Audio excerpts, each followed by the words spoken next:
Welcome to the quarterfinals of the Sully event number 4. You've got myself taking on Mirage.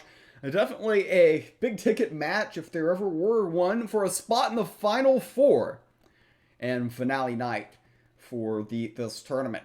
I am opening with my magic build. He is elected to go with nature in game number 1.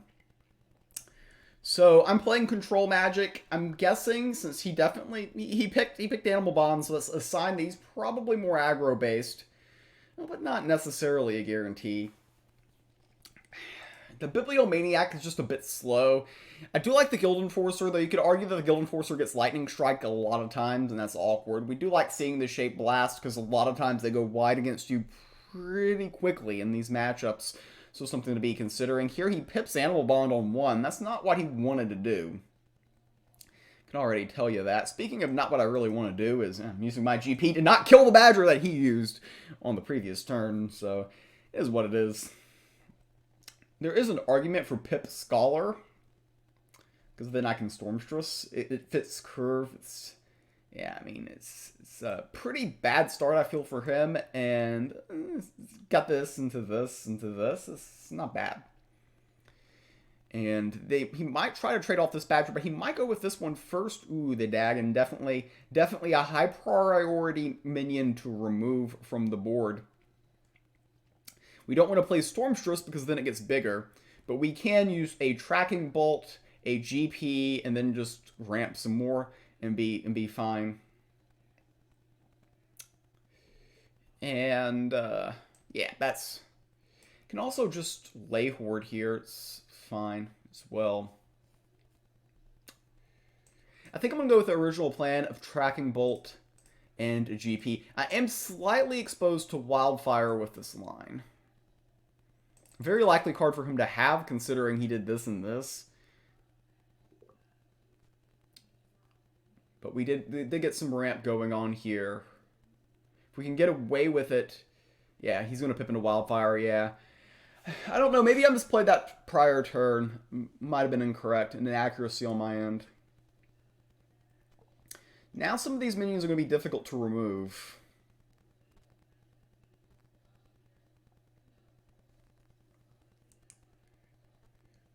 So he does get the Rune of Sight, okay.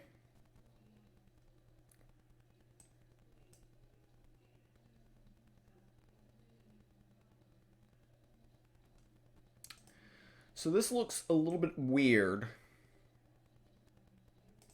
But what I'm doing is I'm not allowing this hit and then the regen. You could have argued that maybe I should have Tracking Bolted one of these Badgers. Could have argued that.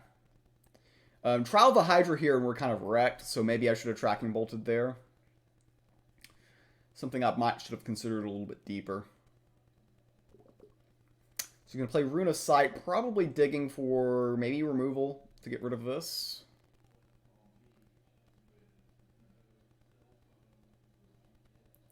Shape Blast into Stormstress GP as a line the couple of turns. Are taking some damage here. The Confused, yeah, so he's gonna secure that, which makes sense.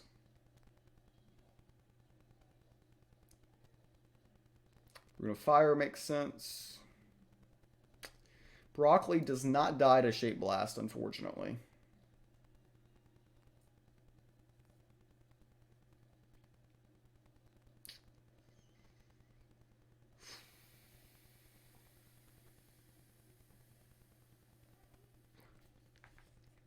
Tough spot here. There's just so many things that go wrong if I play Guild Enforcer, right? Guild Enforcer, they play Lightning Strike. But we do have the Shape Blast tracking counter, which is something. I think I'm asking the wrong questions here, though. Because usually when you're asking questions you know the answer to, you get exposed.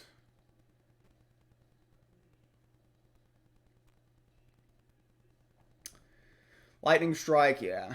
I probably shouldn't have done that.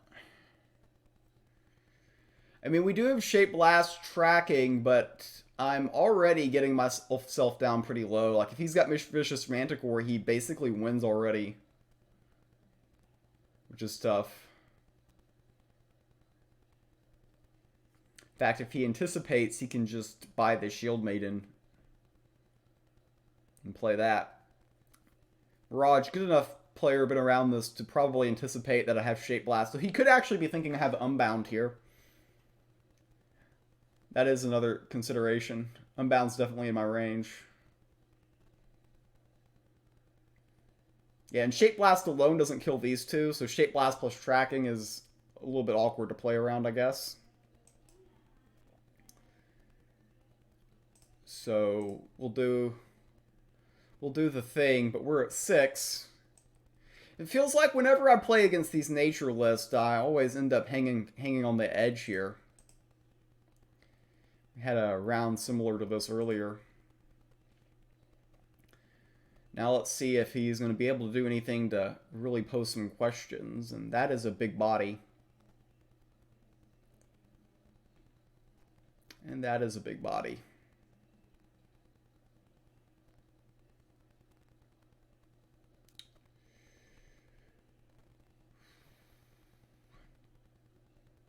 See, if I play...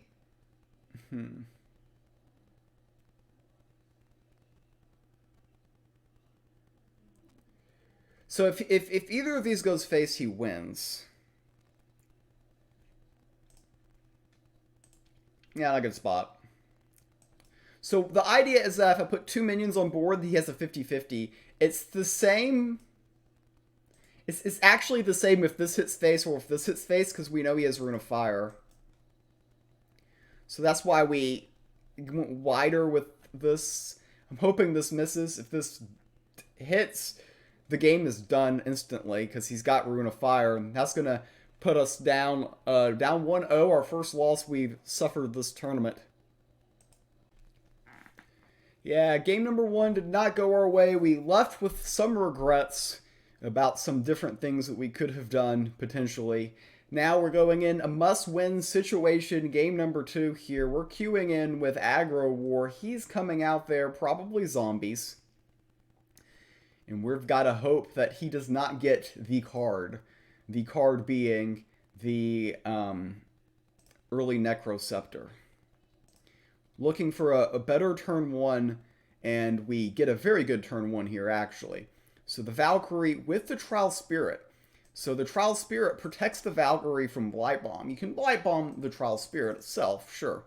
But it's very hard to peel both of these minions off the board. So this is a very good open from our perspective. We love seeing the Nightleaf Trapper in the Sanctum and can guarantee you he hates seeing that. Especially going first, we're very, very well positioned to win the race for the Nightleaf Trapper in the Sanctum, which can be very critical in this game. Only thing I don't like about this start is the fact that we have another round in the opening hand.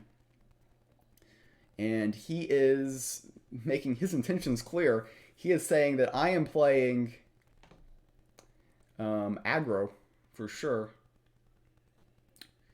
What I am going to do here... This is an awkward turn. Yeah, he actually had a pretty good counter to what I have. But we're just going to ignore everything, collect some favor, get this into play. Next turn, we have more mana flexibility by keeping the Trial Spirit. And good chance to top deck into something useful. They had the Necroscepter. The Blight Bomb, and yeah, either one of these trade makes sense for them. And indeed, the race for the favor is going to begin. Relic can just peel this. Easy decision to be made there. We will not be able to get there this turn. So I have to decide where do I want to put the Trial Spirit buff, and because of Blight Bomb's existence, I'm going to spread it out like this. We are eyeing the Nightleaf Trapper, almost always purchasing this next turn. And I don't see legitimate ways for him to avoid me getting it.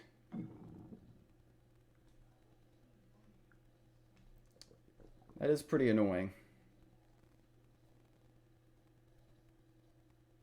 This is probably the worst card in the entire deck that I could have drawn.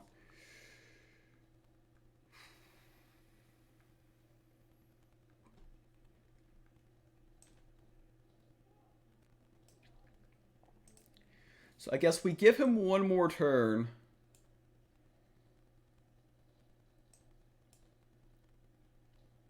You could have argued that I might should have just gone face there, but I think this line's pretty good. Now the question is, next turn, do we do this and this? Or do we do something else?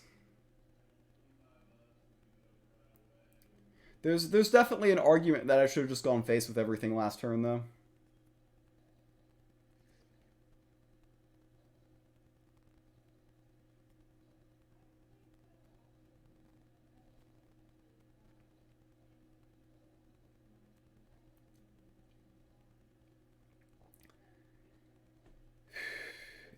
So 8, 11, 13. We do not have Vicious Wren for the lethal.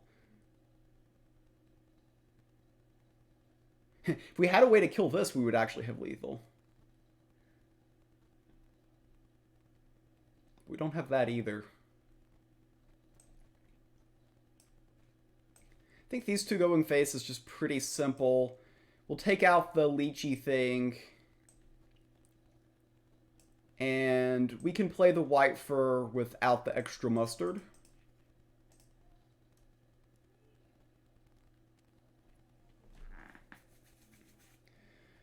They are probably desperately digging with this.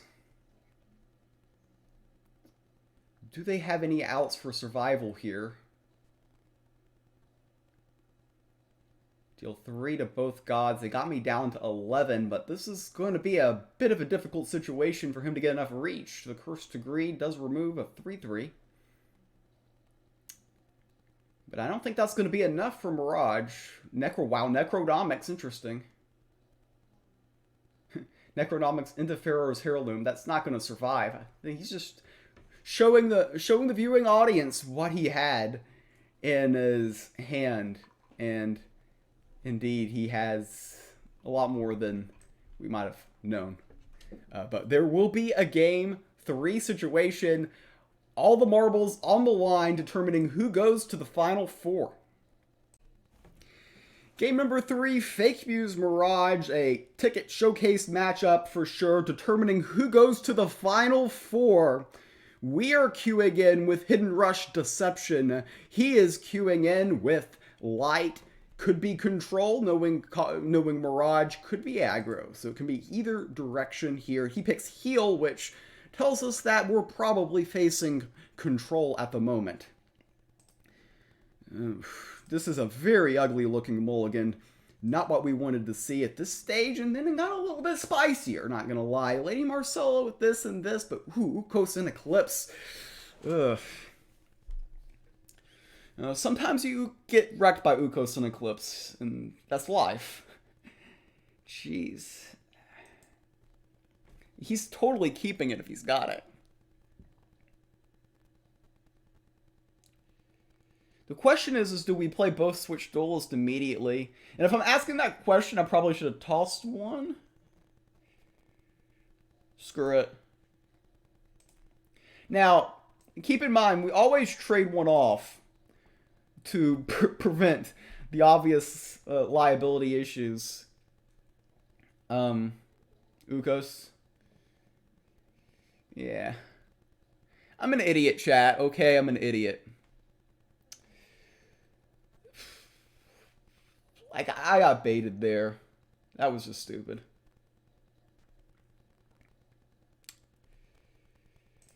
So, he'll be able to trade off one there easily. Yeah, I'm not super worried about another Ukos. There's that. And, again, against Control, you want to pressure them as much as possible, for sure. And if they don't have a levy, this can be somewhat awkward. Though if they do, then, yeah. We didn't really accomplish much of anything at the start of this game. This has been this is a very what I would call dreamy start if you're a fan of Mirage. This is exactly what you wanted to see coming out early into this game. And yeah, so we're just going to try our best here and try to find a way to meander our way to some sort of success.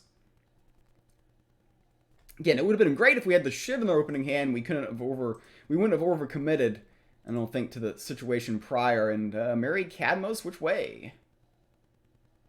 They're giving me interesting. Like, they're giving me Lady Marcella right back. He's obviously not afraid. I have nothing better to do than replay it, so... I mean, he can kill it, but we did get the deadlies for free.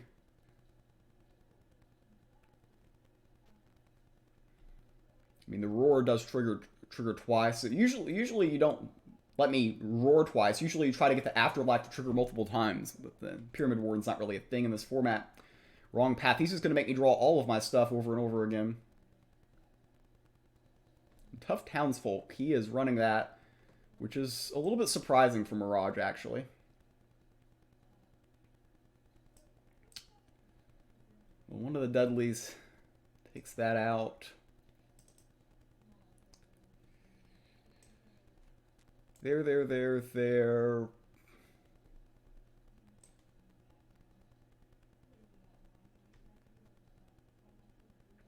This is a weird line, but I kind of like it. Add some pressure. Of course, now the Rune of Strength pops up in the Sanctum, and we would have loved to have had that one before.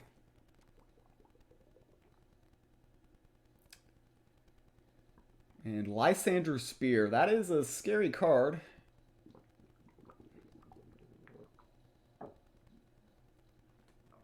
Pietro is interesting because Pietro does hide this Nightleaf Trapper, which does chip away at this. So it was interesting to see Mirage commit the Spear at that point. And we might win the race for the Bronze Servant, unless he's got another Ukos and Eclipse, which he could.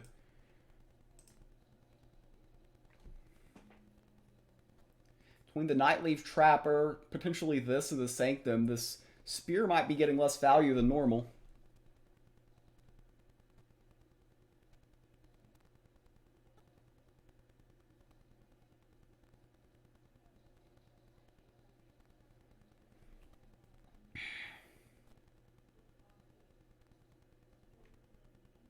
Interesting.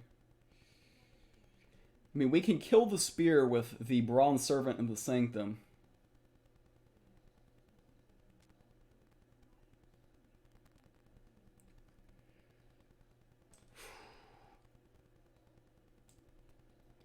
And that's going to be the line we take here.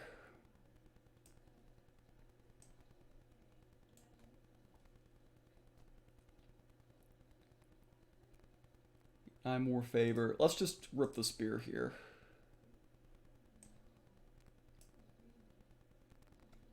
I made a play mistake attacking with this.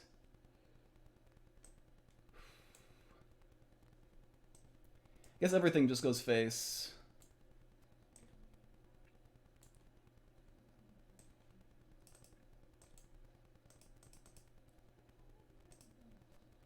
We get rid of the Spear, which is good.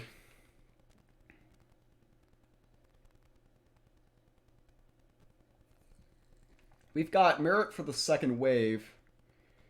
I'm probably going to keep the Rune of Strength back for the second wave as well.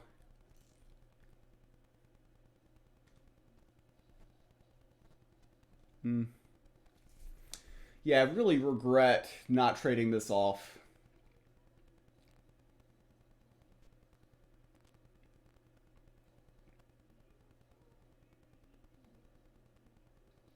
Rune of Strength. So if he plays the Rune of Strength now, it signals... It actually is very telling. Because it signals that he probably doesn't have Lysander's Mercy. And then we play the Stone Skin in that line. if he just heals like here or heal here, for instance, this says that he has Lysander's Mercy in hand.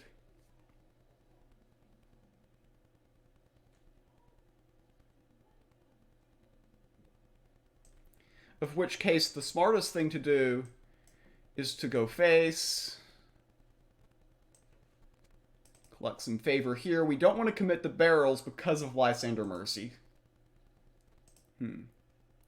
I kind of like the Lambasting Wand here.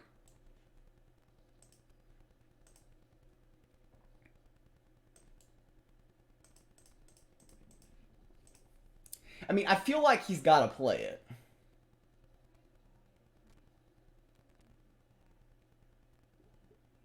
He's got Lysander's Mercy here for sure.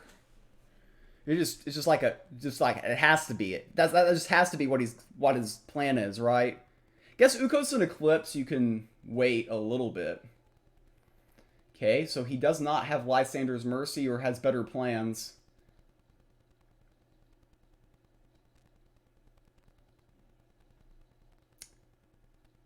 Very interesting.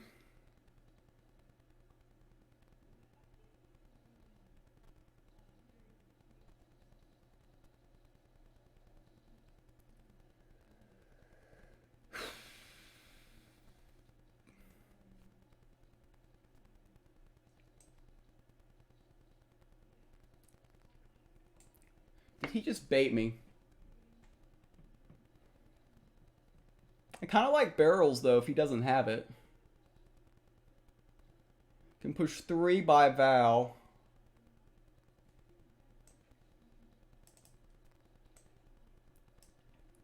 Yeah, like... barrels are just good here. I mean, if he plays Lysander's Mercy, his board's actually better than mine. The Stone Skin's kind of a trick that he might not expect. So those are some considerations with that line.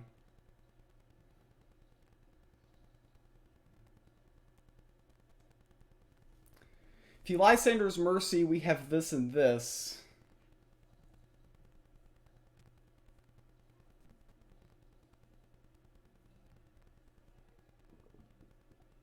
Can obviously kill my minions very easily.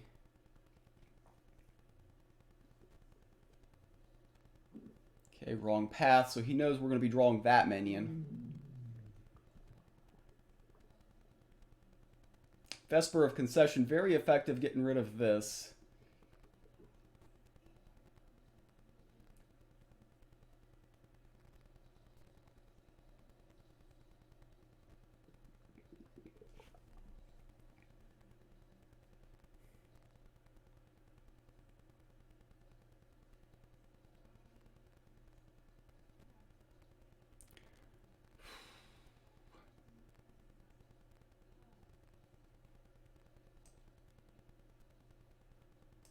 I think we keep this back. So I want to kill the barrel to secure the bag on that. The reason being, if he has Lysander's Mercy, he does get rid of the barrels, or he can do things. We're threatening lethal here, which I didn't want to commit too many resources. The Stone Skin's a surprise.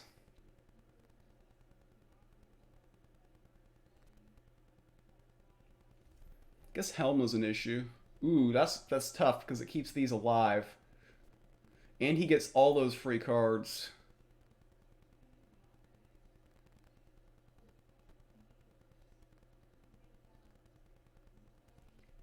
I'm starting to really think I've misplayed this game.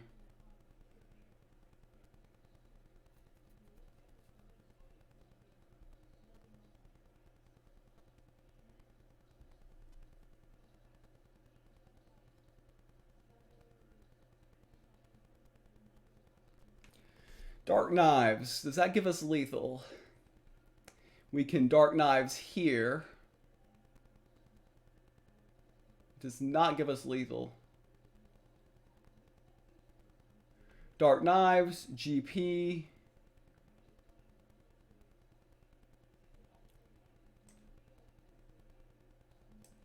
I do like this line, though.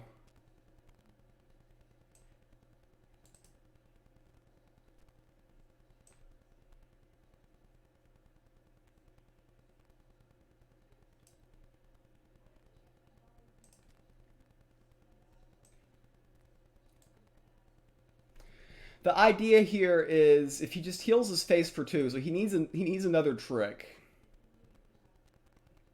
Did I play this for board presence? Honestly, when is this card going to be useful? Hidden. Great.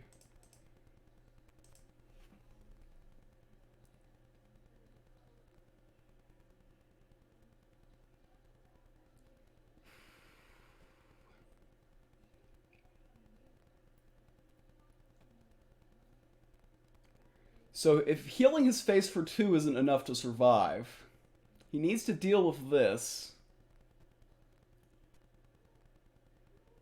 Could be a Lysander's Mercy bait. Yeah, I was being so careful too. I might not have played that one very well. Hopefully he doesn't have a second one.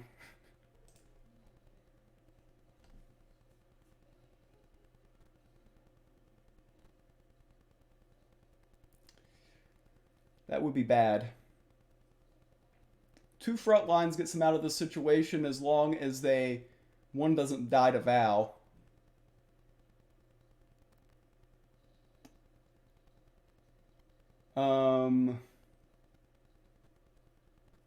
That's something to consider.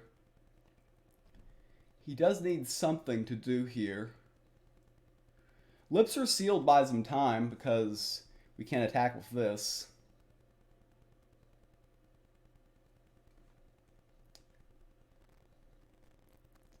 So it'll be interesting to see what he comes up with here. He knows this is a critical turn for sure. Ukos and Eclipse buys him time, actually. That does huge for him because the Armor Lurker dies.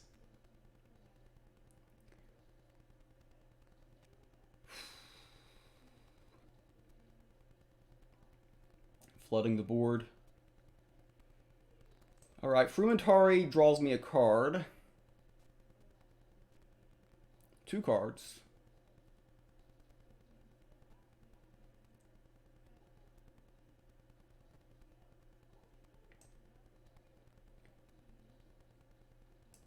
We're just going to hide this. We have the Stone Skin as a surprise.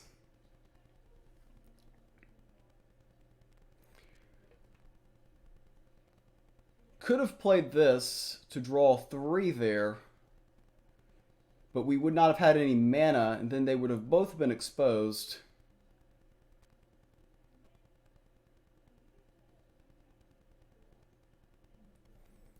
Something to consider. Might see Elipser sealed here from Mirage.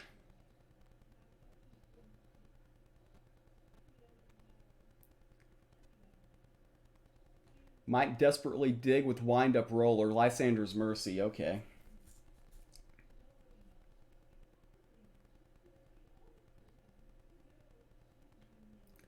So the Improviser, the idea being he doesn't want me to hide a minion.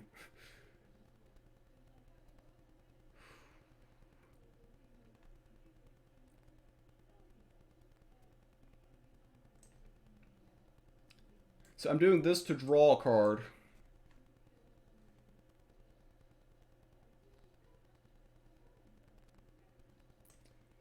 And I'll just kill the minion.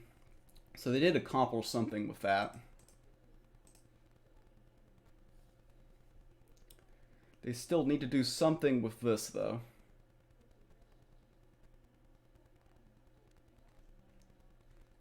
How many boosts left do we have left in our deck here? I have 2 Assassin's Aim and 1 Dark Knives remaining. That's something I need to keep in mind.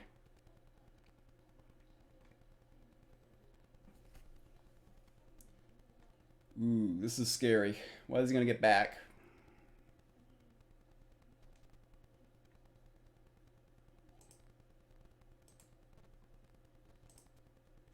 He gets back the Rune of Strength. Interesting.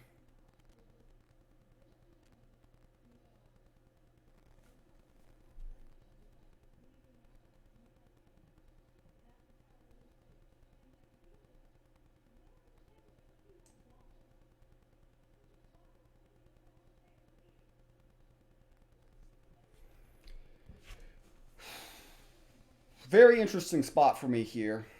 I think I need to gain 4 health.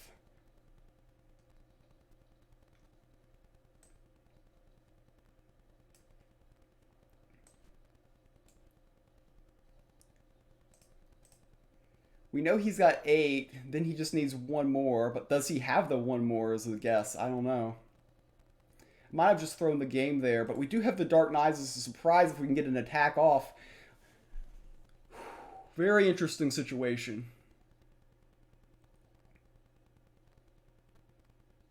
I hid this so it can't be target of another censure. We know about the Ruin of Strength, but we do have the Stone Skin, which he does not know about. Though he may suspect.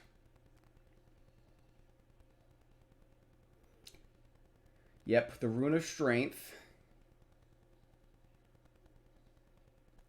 Very tight here. Born Again. The Card Shark? The Tough Townsfolk. But wait, we have the Stone Skin Poison, which is everything.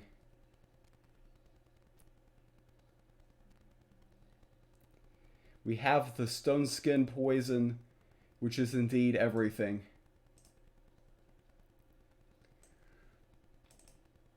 So, the Stone Skin Poison. Oh, it saves us. The Tough Townsfolk. It's tough, but not tough enough. We're in the Final 4. Wow, that was a good one. That was a very tight game number 3. For the viewers, for the drama, definitely a big ticket matchup with a big ticket finish.